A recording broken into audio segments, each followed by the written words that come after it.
présenter vite fait, moi c'est Chiara. Pourquoi j'ai voulu être marraine? Tout simplement parce que durant mon année de bisu, j'avais eu un référent groupe de travail qui m'a énormément apporté durant cette année, mais pas vraiment au niveau, pour le coup, de l'aspect apprentissage des cours, etc. Nos séances étaient vraiment beaucoup plus basées sur le soutien moral, psychologique, où on parlait en fait à un P2 tout simplement qui avait vécu la première année, qui l'avait réussi et qui avait souvent de très bons conseils pour nous aiguiller et surtout pour nous rassurer quand on est quelqu'un de nature stressée. C'est extrêmement agréable d'avoir en fait ce soutien-là. Salut, je m'appelle Pauline et j'étais marraine cette année, également tutrice d'UFP. Et je suis en deuxième année de sage-femme.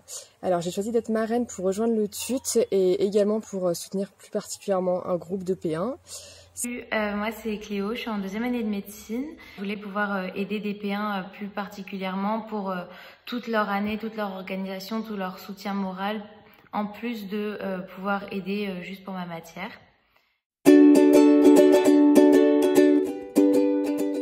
Moi c'est Julia, cette année j'étais en deuxième année de médecine. Parrain marraine c'est un rôle qui prend pas beaucoup de temps, c'est un truc que tu fais régulièrement, que tu ajoutes facilement dans ton planning je trouve. Mais il faut être là pour les P1 et pas trop oublier de leur envoyer des messages. Après, c'est quand même quelque chose qui prend pas trop de temps. Et en fait, perso, pour moi, c'était devenu un peu comme envoyer des messages à des potes. On peut largement y inclure dans une vie de tous les jours d'étudiant. Donc, y a pas trop à hésiter. C'était vraiment chouette et je conseille à tout le monde de pouvoir le faire. Moi, c'est Margot. Je suis en deuxième année de médecine. C'est pas quelque chose qui est très prenant. Vous pouvez avoir des P1 qui vont s'inscrire aux marraines et parrains qui vont pas forcément avoir beaucoup besoin de suivi en fait, hein. Ils s'inscrivent juste pour être rassurés, donc ça va pas vous prendre non plus beaucoup de temps. Salut, moi c'est Rachel. C'était assez simple.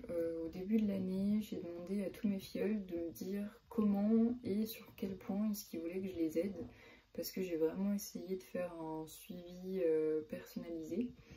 Donc du coup, tout au long de l'année, en gros, je leur envoyais des petits messages régulièrement pour savoir comment ils allaient, s'ils avaient des questions, s'ils avaient besoin d'aide. Enfin voilà, les trucs un petit peu basiques. Si je devais résumer le job, on va dire, de marraine, ce serait vraiment un mot gratifiant. Recevoir des messages de P1 qui te remercient tout simplement de ce que tu as pu leur apporter. Juste voir en fait que ça les a aidés, sans parler de remerciements, juste voir que ce qu'on fait, ça aide quelqu'un, c'est toujours quelque chose d'extrêmement gratifiant. C'est un rôle qui m'a permis de me sentir utile et de créer des amitiés. Ça m'a apporté un certain sens des responsabilités, je pense, parce que on se sent responsable de pouvoir aider, aussi de rappeler certaines dates importantes. Aussi, ça m'a apporté plus de pédagogie, étant donné que des fois je répondais à certaines questions, il fallait être pédagogue. Ça permet de se sentir utile. Être marraine, ça m'a beaucoup apporté. Du coup, j'ai su avoir une certaine pédagogie, puisque même quand on est marraine, certes, on n'est pas référent et donc on ne prépare pas de QCM, mais ça peut arriver que des P1 nous posent certaines questions. Donc j'ai su développer une certaine pédagogie. J'ai su soutenir moralement des P1 qui étaient dans le besoin et même parfois dans une situation de détresse. Donc c'est ultra important d'être là pour eux et ça nous permet vraiment d'apprendre à gérer ces situations et ça sera notre cas plus tard dans notre futur métier, donc c'est vraiment cool. Je dirais beaucoup de maturité. En fait, quand on se retrouve à devoir prendre soin d'étudiants qui font une année aussi compliquée que la P1, je pense que ça nous oblige un petit peu à prendre conscience de nos capacités et de nos limites. Et ça, je pense que c'est quelque chose qui nous fait beaucoup gagner en maturité. J'espère que vous engagerez là-dedans, je vous y encourage grandement. Bisous. En 2 mots, l'expérience de parrain marraine, c'est du soutien et du partage. Donc n'hésite pas à te lancer dans cette aventure parce que ça prend pas de temps et c'est vraiment sympa, tu regretteras pas. Si je devais résumer cette expérience, je pense que le mot-clé, ça serait le partage.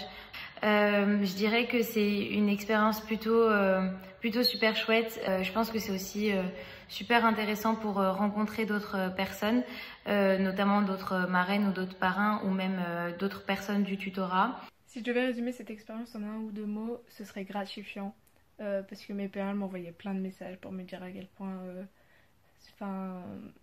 je les avais soutenues et j'avais été utile pour elles. Et en fait, ça fait trop plaisir de recevoir ces messages-là. Donc ouais, gratifiant. C'est vraiment gratifiant, ça fait vraiment plaisir parce que les P1 ils vous remercient et ça fait toujours très plaisir. Donc c'est pas quelque chose de prenant, on se rend utile et vraiment on aide beaucoup de gens en étant marraine et parrain. Donc voilà, j'espère que ça va vous convaincre. En tout cas, moi j'ai adoré mon expérience de marraine. Je recommande si vous hésitez. Et voilà, bienvenue dans la team tutorat.